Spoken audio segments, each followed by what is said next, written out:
नमस्कार साथियों, Gunjan paramedical institute के ऑनलाइन प्लेटफॉर्म पर आपका हार्दिक स्वागत, अभिनंदन। आज कोई टेक्निकल इशू की वजह से थोड़ा लेट वीडियो अपलोड होगा, तो देखिए आज अपना जो टॉपिक चल रहा है डाइजेस्टिव सिस्टम, उसको आगे बढ़ा रहे हैं। तो शुरू कर रहे हैं डाइजेस्टिव सिस्टम का आगे वाला पार्ट, डाइजेस्टिव सिस्टम। देखिए अपन ने माउथ पढ़ लिया, बक्कल कैविटी पढ़ ली, उसके अंदर टीथ की स्ट्रक्चर पढ़ ली, एनाटॉमी ऑफ टीथ पढ़ लिया था, फिर बाद में टंग पढ़ी थी, टंग के अंदर टेस्ट बर्ड्स पढ़े थे, उसके पश्चात सिलेवरी ग्लैंड पढ़ी थी, इसके पश्चात इसोफेगस पढ़ा था, इसोफेगस के पश्चात अपन आज शुरू कर रहे हैं स्टोमा। तो देखिए ये यहां से इसोफेगस निकल रही है और ये आके जाके किस में गिर रही है भैया, खुल रही है स्टोमा के अंदर। इस इसोफेगस का लोअर वाला पार्ट होता है, इस पे एक स्पिक्चर लगा होता है, उस स्पिक्चर को बोलते हैं lower oesophageal sphincter. Lower oesophagus, lower oesophagus, oesophagus,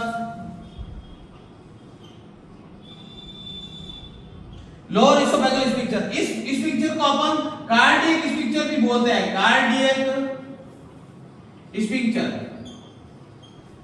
ये इसको हिंदी में वाल बोलते हैं। ये वाल इंग्लिश में देखिए, ये लोअर इसोफेगल स्पिक्चर है, ये क्या ओपन होगा और फूड आगे कहां पे गिरेगा, स्टोमा के अंदर। अब स्टोमा में फूड गिरने के पश्चात स्टोमा में 3 घंटे तक भोजन रहता है। फूड कितने घंटे तक रहेगा, 3 से 4 घंटे तक लगभग ये स्टोमा के अंदर पड़ा रहता है। अब आप आज पढ़ोगे स्टोमा की एनाटॉमी और फिजियोलॉजी। अब एनाटॉमी फिजियोलॉजी में पहले बताते हैं कि ये ऊपर वाला भाग होता है, इसको बोलते हैं कार्डियक भाग।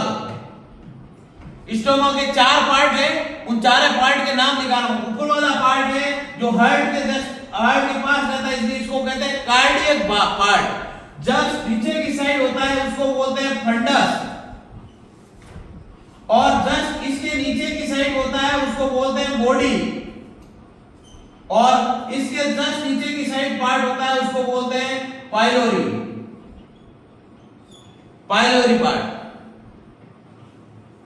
इस पार्ट के अंदर एक वाल लगा रहता है, उसको बोलते हैं अपन पाइलोरिक स्पिक्चर, पाइलोरिक, पाइलोरिक स्पिक्चर। ये वाल क्या होता है कि जब तक स्टोमा में फूड डाइजेस्ट नहीं होता है तब तक ये वाल ओपन नहीं होते हैं। अब मैं एक चीज और बता रहा था कि सर कभी कभी वॉमिटिंग होती है तब वाल ओपन होता है ना।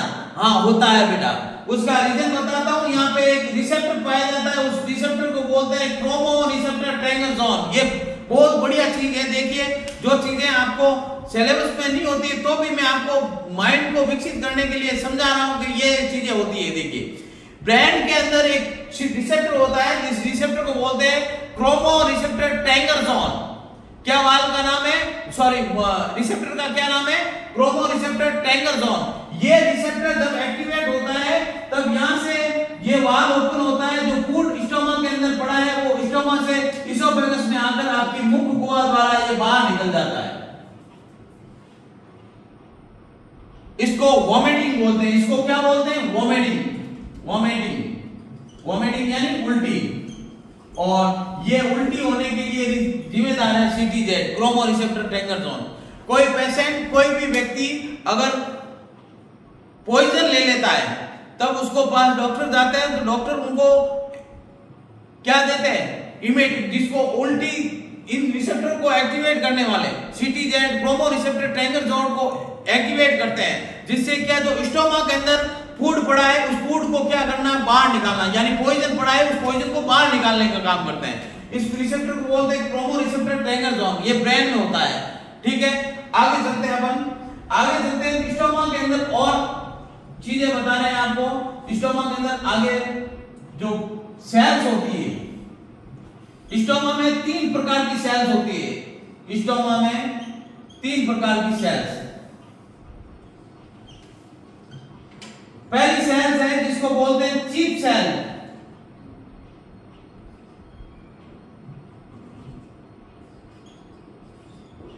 चीफ सेल्स मार्क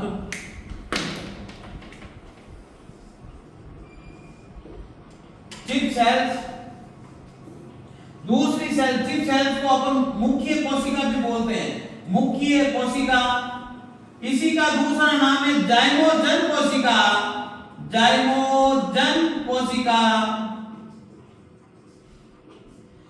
और अब ध्यान रखना जाइमोजन कोशिका के पश्चात दूसरी कोशिका है जिसको कहते हैं पैराइटल सेल, पैराइटल सेल्स। इसी को बोलते हैं ऑक्जेंटिक सेल्स। इसी को बोलते हैं अम्लजन कोशिका। और इसके पश्चात एक सेल्स और आती है जिसको बोलते हैं अपन म्यूकस सेल्स। इसी को बोलते हैं अपन श्लेष्मा कोशिका। अब देखिए आपको तीनों सेल्स के बारे में बताना। ये स्टोमा के अंदर पाई जाने वाली सेल से पहली सेल से चिप सेल्स या मुख्य कोशिका या इसी को बोलते हैं जाइमोजन कोशिका। इन सेल्स के द्वारा जो एंजाइम स्रावित होता है उस एंजाइम का नाम है पेप्सिनोजन। पेप्सिनोजन कौन सा एंजाइम है? पेप्सिनोजन। इस पैराइटल सेल से क्या होगा? HCl हाइड्रोक्लोरिक अम्ल। तीसरी सेल से श्लेष्मा कोशिका, इससे स्रावित होता है श्लेष्मा या इससे स्रावित होता है म्यूकस। अब तीनों सेल्स की अब पढ़ रहे हैं अपन इनकी फिजियोलॉजी। ये तो है एनाटॉमी स्टोमा कैसे। इसमें एक और बताता हूं कि स्टोमा के अंदर होती है एपिथेलियल सेल्स। एपिथेलियल सेल्स का वर्क क्या होता है, फंक्शन क्या होता है एपिथेलियल सेल्स? अपन ऑफलाइन क्लास में एक चैप्टर पढ़ चुके हैं जिसका नाम है tissue and cells. Tissue and cells में आपको बता चुका हूं कि एपिथेलियल सेल्स होती है वो सीक्रेशन एब्जॉर्प्शन का काम करती है। तो यहाँ पे जो सेल्स होती है ये क्या करेगी? सीक्रेशन करेगी। तो चिप सेल्स या मुख्य कोशिका या जाइमोजन कोशिका, हिंदी इंग्लिश मिक्स करके पढ़ा रहा हूँ। रीजन ये है कि इंग्लिश वालों को तो कोई तकलीफ नहीं, इंग्लिश वाला ऑफलाइन क्लास में बैच चल रहा है। अब हिंदी इंग्लिश मिक्स करने का रीजन ये है कि आपको भी तो पता चले। सर जो Hindi medium 12th Hindi medium से आते हैं उनको पता नहीं चलता सर क्या समझा रहे क्या नहीं समझा रहे। समझना बेटा हिंदी में, लिखना इंग्लिश में, जिससे क्या पता चले आपको। इसको बोलते हैं चिप सेल्स, मुख्य सेल्स या जाइमोजन कोशिका। इससे कौन सा एंजाइम पेप्सिनोजन सीक्रेशन होता है? किसका सीक्रेशन होता है? पेप्सिनोजन का। ये पेप्सिनोजन किससे सीक्रेशन हो रहा है? मुख्य कोशिका से, पैराइटल सेल से, जिसको ऑक्जेंटिक सेल या अम्लजन कोशिका बोलते हैं। इससे स्रावित होता है हाइड्रोक्लोरिक अम्ल। जब तीसरी सेल है जिसको बोलते हैं श्लेष्मा कोशिका या म्यूकस, इससे स्रावित होता है म्यूकस। अब पहली सेल है जिसको बोलते हैं चिप सेल। इस सेल से जो स्रावित हुआ पेप्सिनोजन, ये इनएक्टिव फॉर्म में रहता है, इनएक्टिव। आप जब मेरी क्लास में बैठे रहते हो, आप इनएक्टिव रूप में रहते हो, तो मैं आपको बोलता हूं भैया इधर देखिए सामने, तब एकदम एक्टिव हो जाते हो। तो मैं क्या कर रहा हूं? आपको एक्टिव कर रहा हूं। वैसे वैसे इसको एक्टिव करने के लिए और आपका पैराइटल सेल में स्रावित होता है जिसको सीक्रेशन होता है, उसको बोलते हैं हाइड्रोक्लोरिक अम्ल। यह हाइड्रोक्लोरिक अम्ल क्या करेगा? इस पेप्सिनोजन को पेप्सिन में कन्वर्ट करेगा जो एक्टिव रूप होगा। अभी इसके फंक्शन पढ़ा रहा हूं, देखना किसके फंक्शन पढ़ा रहा हूं। अब अपन हाइड्रोक्लोरिक अम्ल के फंक्शन पढ़ेंगे। इसके अंदर फंक्शन ऑफ हाइड्रोक्लोरिक अम्ल, हाइड्रोक्लोरिक अम्ल HCl। हाइड्रोक्लोरिक अम्ल ये क्या करेगा? जो आपकी चिप सेल्स के द्वारा पेप्सिनोजन है ना, पेप्सिनोजन, इस पेप्सिनोजन को किस में कन्वर्ट करेगा? पेप्सिन में, इन प्रेजेंस ऑफ हाइड्रोक्लोरिक अम्ल। अब आप कहोगे सर पेप्सिनोजन ये क्या है? इनएक्टिव है, इनएक्टिव, एक्टिव नहीं है। इसको कौन एक्टिव कर रहा है? HCl। किस रूप में? पेप्सिन रूप में। ये है एक्टिव फॉर्म, ये है इसकी एक्टिव फॉर्म। ये अब सर एक्टिव हो गए तो इसका वर्क क्या होगा? तो ये करेगा प्रोटीन का डाइजेशन। किसका डाइजेशन करेगा? प्रोटीन का। दूध, दाल, अंडा, ये सब क्या होते हैं? प्रोटीन होते हैं। इन प्रोटीन का डाइजेशन करने का काम कौन करेगा? आपका पेप्सिन। किससे सिक्रेशन हुआ? चिप सेल से। अब इसका वर्क क्या है? ये HCl का वर्क क्या हुआ? पेप्सिनोजन को पेप्सिन में कन्वर्ट करना। ये एक्टिव होगा और एक्टिव होते ही किसके पाचन करेगा? प्रोटीन का डाइजेशन करेगा। अब आगे HCl का दूसरा वर्क है सर, दूसरा वर्क क्या है? तो दूसरा वर्क है ये क्या करेगा? भोजन में आए हानिकारक bacteria, harmful bacteria present in the food, उनको किल करने का काम करेगा। जिसका क्या काम है? हार्मफुल बैक्टीरिया, जितने भी हार्मफुल बैक्टीरिया है, फुल बैक्टीरिया है, इन बैक्टीरिया का क्या करना? मौत मारना, इनको मारना। ये काम कौन करेगा? हाइड्रोक्लोरिक अम्ल करेगा। ये इसका दूसरा वर्क हुआ। अब सर उसका और क्या वर्क हो सकता है? तो ये HCl क्या करेगा? आपके इसकी pH होती है 1 से 3 के आसपास, तो ये क्या करेगा? हानिकारक जीवाणुओं को मार देगा। ठीक है, पेप्सिन को एक्टिव पेप्सिन में कन्वर्ट करेगा। अगर HCl का सर ज्यादा सिक्रेशन होता है, HCl का सिक्रेशन ज्यादा होता है तो आपके स्टमक के अंदर एसिडिटी प्रोड्यूस हो जाती है। इस एसिडिटी प्रोड्यूस होती है, इसको बोलते हैं, आप ध्यान रखना कि अगर एसिडिटी हो रही है तो हाइड्रोक्लोरिक अम्ल की मात्रा ज्यादा बढ़ रही है, और एसिडिटी अगर मान लो हद से ज्यादा होती है तो इसको बोलते हैं हम पेप्टिक अल्सर। इसको क्या बोलते हैं? Peptic ulcer. Peptic ulcer, peptic ulcer.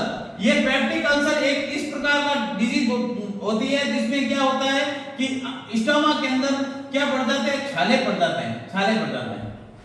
और अगर इसको अगर ट्रीटमेंट ढंग से वापस नहीं करते हो तो आगे क्या ले लेता है? रूप किसका धारण कर लेता है? कैंसर का रूप धारण कर लेता है। तो अपन क्या करते हैं बेटा? इसमें क्या करेंगे? पेप्टिक अल्सर अगर मान लो HCl ज्यादा बना और आप क्या लेते हो? इनो लेते हो। क्या लेते हो? इनो। इनो क्या है? तो देखिए, अब आप ऐड देखते हो कि इनो पीते ही तुरंत इलाज 0.5 सेकंड में आपका न्यूट्रलाइज होता है। तो इसका देखना, इसका कारण क्या है? इनो में होता है आपका MgOH का ऑल्ट्राइड, जिसको बोलते हैं मिल्क ऑफ मैग्नीशिया। इसको एंटासिड बोलते हैं। बहुत बार कंपटीशन में क्वेश्चन पूछा हुआ है, मिल्क ऑफ मैग्नीशिया किसे कहते हैं? तो milk of magnesia magnesium hydroxide को बोला जाता है। ये HCl को न्यूट्रलाइज करने का काम करता है। ये HCl को क्या करेगा? न्यूट्रलाइज करेगा। कैसे करेगा? इसको बोलते हैं एसिड बेस रिएक्शन। इसको क्या बोलते हैं? Acid base reaction. ये HCl मैग्नीशियम हाइड्रोक्साइड के साथ रिएक्शन करने के पश्चात बना लेता है आपका MgCl2, जिसको बोलते हैं लवण या साल्ट बोला जाता है। आपने 12th या 10th की क्लास में हमने पढ़ा होगा तीव्र अभिक्रिया और मंद अभिक्रिया, यानी एकदम होने वाली अभिक्रिया और लंबे समय चलने वाली अभिक्रिया। लोहे पर जंग लगता है वो मंद अभिक्रिया होती है, धीरे धीरे लगता है जंग, एकदम जंग नहीं लगता है। पर तीव्र अभिक्रिया के अंदर होगा हाथों हाथ रिएक्शन होगी। तो ये जो रिएक्शन हो रही है बहुत कम टाइम के अंदर रिएक्शन हो जाती है। तभी तो कहते हैं कि इनो पीते ही आपका एसिडिटी खत्म हो जाती है। इसका रीजन ये होता है कि ये क्या बना लेता है? लवण, साल्ट बना लेता है। ये साल्ट बनाएगा, इस वजह से इसको क्या बोलते हैं? Milk of magnesia. इसी को बोलते हैं मिल्क ऑफ मैग्नीशिया, इसको बोलते हैं लवण। साथ में बनता है आपका जल और आपका एसिडिटी आपकी खत्म हो जाती है। अब सर आप कह रहे हो सर ये चीज है, तो अपन कैप्सूल भी लेते हैं ना सर। तो अब फार्मेसी वाले सुनिए कौन कौन से कैप्सूल क्या करते हैं। ये पेप्टिक अल्सर के उपचार के अंदर आप लेते हो आप पेंटाप्राजोल। पेंटाप्राजोल इसको बोलते हैं प्रोटॉन पंप इनहिबिटर। कि सर प्रोटॉन पंप इनहिबिटर क्या होता है? तो बताते हैं आपको। ये जो आपकी सेल्स है, स्टोमा है, स्टोमा के अंदर जो सेल्स होती है उसके द्वारा क्या स्रावित होता है? एक हाइड्रोजन आया, प्रोटॉन को, प्रोटॉन यानी हाइड्रोजन, हाइड्रोजन को स्रावित करना ही रोक दे तो HCl बढ़ेगा ही नहीं। तो इसके रोकने के लिए जो है आपका एक तो पेंटाप्राजोल, ओमेप्राजोल और भी बहुत सारी दवाएं हैं पर मेडिसिन है। इनमें अंदर अपन कहते हैं ना भूखे पेट लो पेंटाप्राजोल कैप्सूल, जिससे क्या होगा आपका गैस नहीं बढ़ती है। तो ये हाइड्रोक्लोरिक अम्ल के सीक्रेशन को रोक देते हैं। ठीक है, अब देखना आगे, ये आपकी parietal cell, oxyntic cell, HCl का सिक्रेशन हुआ, एचसीएल का वर्क हुआ, एचसीएल के ज्यादा सिक्रेशन से पेप्टिक अल्सर हुआ। पेप्टिक अल्सर के उपचार में अपन क्या दे रहे हैं, एक तो इनो दे रहे हैं जिसके अंदर मिल्क ऑफ मैग्नीशियम, जिसको MgOH का हॉल्ट्राइज, इसको बोलते हैं एंटासिड। इसको क्या बोला जाता है, एंटासिड बोला जाता है। और एंटा यानी एसिड का जो विपरीत होता है उसको एंटासिड बोला जाता है। ठीक है, ये तो हो गया आपका एचसीएल के अंदर वर्क। आज क्या है कि कुछ टेक्निकल इशू की वजह से आपका माइक जो है वो प्रॉब्लम है, तो थोड़ा ध्यान रखना कि क्लास में कुछ हो जाए तो आप टेंशन नहीं लें। तो देखिए इधर मिल्क ऑफ मैग्नीशियम आ गया। इसके पश्चात आपका जो दूसरी तीसरी सर इतना खतरनाक एसिड होता है, हाँ इसकी पीएच इतनी होती है कि इसको अगर मैं स्टोमा से निकाल के मुख पर डाल दूं ना तो मुख जल जाता है, माउथ पूरा आपका जल जाएगा। तो इसके सर स्टोमा क्यों नहीं जलता है, तो देखना इसमें एक सेल्स होती है जिसको बोलते हैं म्यूकस मेम्ब्रेन। ये म्यूकस सेल्स होती है, म्यूकस या इसी को बोलते हैं अपन श्लेष्मा कोशिका। क्या बोलते हैं, श्लेष्मा कोशिका। ये क्या करती है, एक मोम की परत बनाती है स्टोमा के अंदर। देखिए ये इसके ऊपर एक लेयर बनाएगी, एक लेयर बनाएगी इसके ऊपर। इस लेयर को बोलते हैं श्लेष्मा लेयर, श्लेष्मा की परत, या इसको बोलते हैं म्यूकस मेम्ब्रेन। ये म्यूकस मेम्ब्रेन क्या करेगी, अब जैसे ये आपकी स्टोमा है, इस स्टोमा के बाहर की तरफ एक परत बना लेती है और इस परत के कारण क्या होगा, ये HCl आपके इस स्टोमा से कांटेक्ट में नहीं आता है। इस स्टोमा के कांटेक्ट में नहीं आने की वजह से क्या होगा कि HCl उस स्टोमा की परत को छू नहीं पाता है, और छू नहीं पाता है तो क्या होगा, जलन नहीं होगी। तो इस वजह से बचाने के लिए भी शरीर में कुछ और भी है कि भाई HCl क्या करेगा, इसको म्यूकस मेम्ब्रेन से बचने का, म्यूकस मेम्ब्रेन क्या करेगी, HCl से बचने का सहायता प्रदान करेगी, एक परत बना लेगी। तो देखिए वापस समझा देता हूं, एक मिनट। स्टोमा का एनाटॉमी फिजियोलॉजी चल रही है। स्टोमा जे आकार की संरचना का एक ऑर्गन होता है। इसमें क्या होगा, फूड 3 घंटे तक पड़ा रहता है। इसके अंदर बाहर की तरफ एक लेयर होती है, 3 सेल्स होती है। स्टोमा को 3 सेल्स कौन सी, चिप सेल, पैराइटल सेल और आपकी मुख्य कोशिका बोलते हैं इसको बोलते हैं आपका पैराइटल सेल, इसको ऑक्जेंटिक सेल्स भी बोलते हैं। और तीसरी है जाइंट श्लेष्मा कोशिका, या इसको म्यूकस मेम्ब्रेन बोलते हैं। चिप सेल्स के द्वारा आपका स्रावित होता है, उसको कहते हैं पेप्सिनोजन। वो इनएक्टिव फॉर्म में होता है, इसको एक्टिव फॉर्म में बनाने के लिए HCl पेप्सिनोजन को पेप्सिन में कन्वर्ट करता है। इसके द्वारा प्रोटीन का डाइजेशन होता है। फिर दूसरी सेल्स है जिसका नाम है पैराइटल, ये हाइड्रोक्लोरिक अम्ल का सिक्रेशन करती है। हाइड्रोक्लोरिक अम्ल क्या करेगा, भोजन में आए, फूड में आए, बैक्टीरिया को किल करने का काम करता है।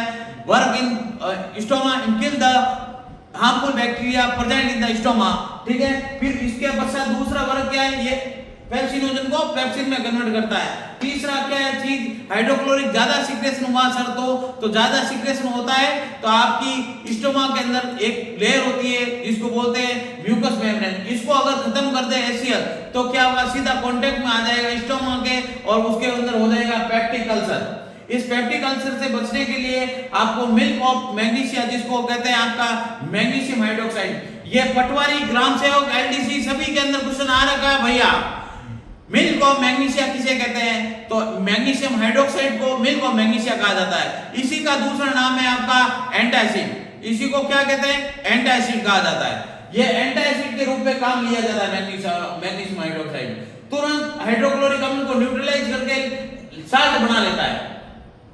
फिर उसके पश्चात आपके आती है इसके अंदर स्टोमा की, जो आज बताया कि स्टोमा की जो परतें होती है, पार्ट होते हैं। भाग कितने भागों में बांटा गया, 4 भागों में। सबसे पहला भाग है कार्डियक भाग, दूसरा भाग था जिसका नाम है आपका फंडस, और तीसरा भाग है जिसको नाम बोलते हैं आपका बॉडी, और चौथा भाग है पाइलोरी। पाइलोरी के नीचे स्पिक्चर लगा होता है, उसको पाइलोरी की स्पिक्चर बोलते हैं, और ऊपर जो स्पिक्चर लगा होता है उसको बोलते हैं लोअर इसोफेगल स्पिक्चर, जिसको कार्डिक स्पिक्चर भी बोलते हैं। अब देखना आगे, तो ये आपकी स्टोमा के जो 3 कार्डियक फंडस बॉडी और पाइलोनिक ये पढ़ा दिए। इसके पश्चात जो पाइलोनिक स्ट्रक्चर उसके पश्चात शुरू होती है आपकी ड्यूडेनम। ड्यूडेनम की लंबाई 7 मीटर होती है, नहीं सॉरी, छोटी आंत की लंबाई 7 मीटर होती है। इसका पहला पार्ट होता है जिसको कहते हैं ड्यूडेनम। पूरी स्मॉल इंटेस्टाइन की लेंथ है वो कितनी है, 7 मीटर। इसी की 7 मीटर को अपन फुट में कन्वर्ट करते हैं तो इसकी 22 फुट लंबाई होती है। सर इतनी लंबाई है नहीं, अब भाई अरे भैया होती है। इंटेस्टाइन क्या होती है, वो अंदर पूरी यहाँ ऐसे इकट्ठी हुई रहती है। इसकी लंबाई 7 मीटर होती है। इसकी लंबाई कितनी होती है, 7 मीटर, या इसकी लेंथ होती है आपकी 22 फीट। अब इसके स्मॉल इंटेस्टाइन के पार्ट देखोगे सर, स्मॉल इंटेस्टाइन शुरू कर दी, स्मॉल इंटेस्टाइन की पार्ट बताइए सर। अब मैं आपको इसमें एक और चीजें कराऊंगा, अभी लिखाऊंगा तब आपको। तो देखिए स्मॉल इंटेस्टाइन, स्मॉल इंटेस्टाइन के अंदर ध्यान रखना इसको 3 भागों में बांटा गया है। पहला पार्ट है ड्यूडेनम, दूसरा पार्ट है जिजुनम और तीसरा पार्ट होगा इलियम। ये स्मॉल इंटेस्टाइन 7 मीटर लेंथ की होती है। अब तो सर ये कहां से शुरू होती है, तो देखिए जब स्टोमा आपका यहाँ स्टोमा खत्म होता है, स्टोमा कंप्लीट, इसके पश्चात ये यहां से शुरू होती है, ये 7 मीटर लंबी। तो इस पार्ट से जो शुरू होती है उसको बोलते हैं स्मॉल इंटेस्टाइन। स्मॉल इंटेस्टाइन क्या बोलते हैं, स्मॉल इंटेस्टाइन। अब स्मॉल इंटेस्टाइन का पहला भाग होता है जिसको बोलते हैं अपन ड्यूडेनम। अब आपको मैं यहाँ पे क्या बताया था, एसियल, ये क्या करता है, यहाँ पे मीडियम प्रोवाइड करता है एसिडिक। अब आप सर वापस बोलो, वापस कहोगे सर एसिडिक क्या होता है, एसिडिक यानी जो जलाएगा, यहाँ से पीएच खतरनाक होती है इसकी, तो एसिडिक पीएच कहां तक रहती है, स्टोमा तक। फिर बाद में सब पीएच कैसी शुरू होती है, तो ये वाल ओपन होता है और ड्यूडेनम के अंदर फूड पहुंचता है, और फूड ड्यूडेनम में पहुंचते ही यहाँ पे एक आपको पता है ग्लैंड होती है जिसको बोलते हैं लीवर। ये लीवर से आता है आपका बाइल जूस। क्या आता है, बाइल जूस। ये क्या करता है, इसकी जो पीएच होती है बाइल जूस के कारण एल्केलाइन हो जाती है। पहले कैसी थी, एसिडिक, अब एल्केलाइन पीएच हो रही है। तो अब देखिए सर एल्केलाइन मीडियम यानी एसिडिक मीडियम यहाँ थी, ये बेसिक मीडियम आ जाता है यहाँ पे। अब जो आ रहा है इसको बोलते हैं बाइल जूस, या इसी को बोलते हैं अपन पित्त लवण। ये क्या बाइल जूस आते ही क्या होगा, यहाँ पे आपको बता देता हूं कि फैट का इमल्सिफिकेशन शुरू होता है। किसका शुरू होता है, फैट का इमल्सिफिकेशन शुरू होता है। इसको बोलते हैं इमल्सिफिकेशन ऑफ फैट। इसको क्या बोलते हैं, इमल्सिफिकेशन ऑफ फैट। ये बाइल जूस के कारण आता है। अब ड्यूडेनम क्या है, पहला पार्ट है जो सी एबीसीडी सी होता है ना, सी उसके आकार का ये पोर्शन होगा। यहाँ से देखो जैसे स्टोमा के अंदर ये गिरा, ये यहाँ से मुड़ जाती है, इस पार्ट को ड्यूडेनम बोलते हैं। ये सी टाइप का होता है, सी आकार का, तो इसको पहले पार्ट को बोलते हैं ड्यूडेनम। ये फूड को एल्केलाइन मीडियम प्रोवाइड करती है। कहां से, यहाँ से एक ग्लैंड होती है जिसको बोलते हैं अग्नाशय ग्रंथि या पैनक्रियाटिक ग्लैंड। यहां से एंजाइम निकलेगा लाइपेज, और यहां से आएगा आपका कौन सा एंजाइम, बाइल जूस। ये एंजाइम नहीं होते, ये बाइल जूस क्या करेगा, जो फैट है उसका इमल्सिफिकेशन करेंगे। आप क्या करते हो घर पे, अपन मैं कुछ मारवाड़ी लैंग्वेज में भी बताऊंगा कि घर में आपकी जो मशीन होती है, किस कौन सी बिलोना करते हैं ना, वो मशीन होती है, वो क्या करती है, मक्खन को क्या लेके आती है ऊपर, उसको बार बार घुमाती है। इसको बोलते हैं इमल्सिफिकेशन। इसको क्या बोलते हैं, इमल्सिफिकेशन, जिससे क्या मक्खन ऊपर आ जाता है। तो ये इमल्सिफिकेशन का प्रोसेस कहां पे चलता है, इस स्मॉल इंटेस्टाइन के पहले पार्ट में, जिसको बोलते हैं ड्यूडेनम।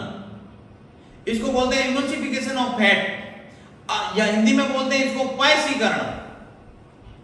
तो ये पहला पार्ट होगा ड्यूडेनम, और ड्यूडेनम में क्या हुआ, इमल्सिफिकेशन ऑफ फैट हुआ। फिर उसके पश्चात सर क्या होता है, तो यहाँ पे एक डक्ट निकलती है जिसको बोलते हैं पैनक्रियाटिक डक्ट। ये लेके आती है आपके एंजाइम।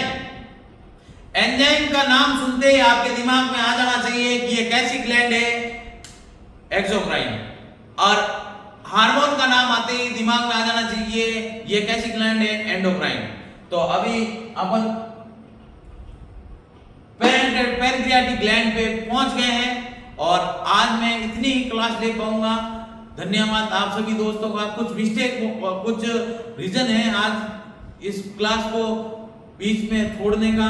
रीजन ये है कि आज जो टेक्निकल टीम के द्वारा प्रॉब्लम बताई जा रही है कि इसमें रिकॉर्डिंग में आपकी आवाज जो है प्रॉब्लम आ रही है, तो उसमें कल लेंगे अपन इसके आगे क्लास। धन्यवाद। लाइक एंड सब्सक्राइब करें जिससे आपको आगे के वीडियो प्रोवाइड हो जाए। धन्यवाद।